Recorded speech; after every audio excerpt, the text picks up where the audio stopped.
This is a series of films that tells the history of contemporary fashion photography as seen through the eyes of models. So I'm going to talk to you about this, who's obviously a very important person in your life. Antonio Lopez. Yes, the very lovely Antonio Lopez, who seems to be very lovely. I've never met him, sadly, but he seems to be very lovely. Oh, you would be totally mesmerized by him because he was so sensually beautiful. You know, he was Latin from Puerto Rico, had a mustache and curly hair, which is like beyond beautiful because it was like raven black, it shined off blue, and he was an Aquarian who had a multitude of friends whom he loved. Everybody was included in his situations. If anything came up, he would give everybody an open door to be a part of his life. And that's what made him so beautiful. But he's a fantastic illustrator as well. He sits on that pin like it's a horse, like he's riding a horse. And when the paper goes down, he's in the saddle and he grabs his pins and he's like holding them in a way that it's like he's holding onto an energy. I have to put this out of the way because I don't want to spill my English tea. But he kind of goes, and you can actually feel the paper taking on the color. Because you could feel the energy in the room, like something's guiding his hand. He's like, and he looks at you, and he takes you in like sensuously. It looks like it's going right into his solar plex, and he goes, and he takes the stroke like that. And it is so, it gets really orgasmic watching him work. You feel all your energy waking up. You feel like you're a part of his life. You feel like he's your lover. That's why so many people fell in love with him, because he was so connected to this amazing energy.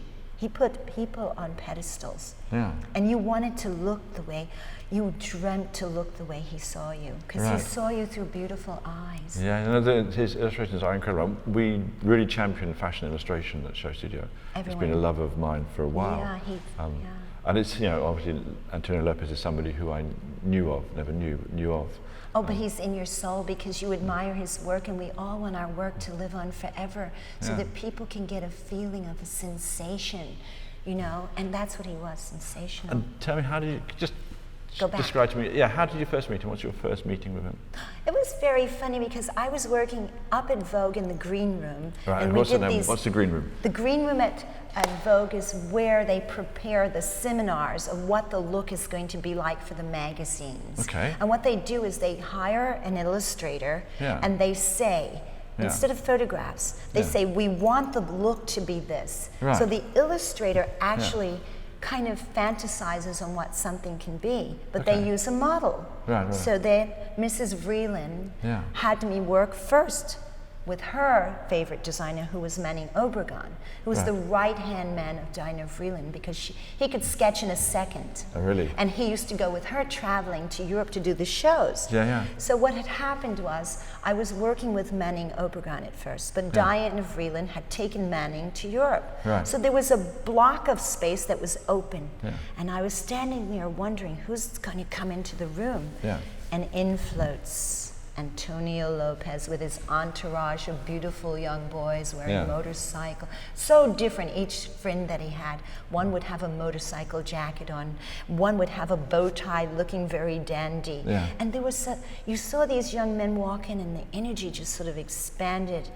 And he would come over and he'd go, hi, I'm Antonio. What's your name? Oh, you're a Pat. Let's get to work. Take off your clothes. Excellent. He was so fun.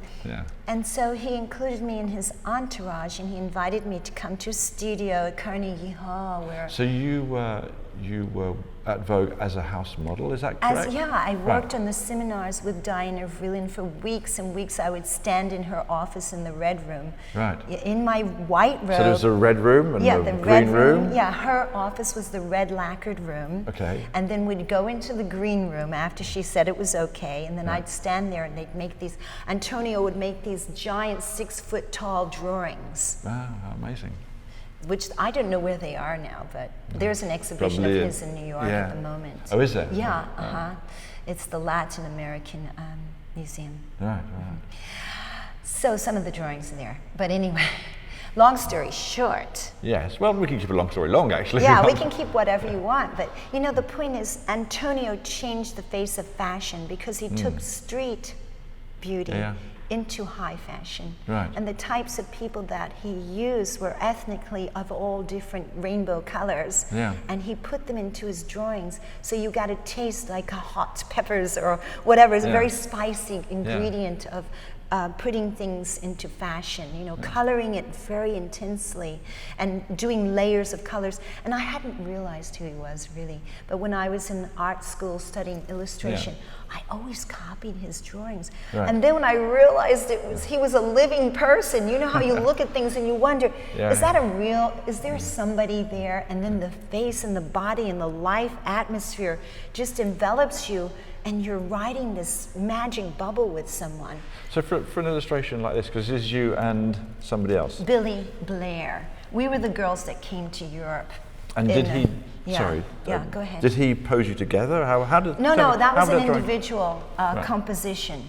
You know, like he would do sketches of you individually. Right, okay. And then he would use those sketches. Okay. He never worked with photographs, only live models. Really? So he could enjoy you. Yeah. Because that's how he got his energy, by enjoying your persona. Yeah. And at that time, the individual model was the important thing. Yeah. Your life, your energy, right. you know, what you brought to the game as far as, do you have stories? You know, your story, the mysterious stories of who's behind these ladies. And as you were working with him, you say, how is your love life? And then you'd have to talk about your problems, and you come up with resolutions, and it was all about... That doesn't sound good, how's your love life? You had to come up with problems. No, you had to have some problems that he could solve for you. Okay, right. Oh, get rid of him.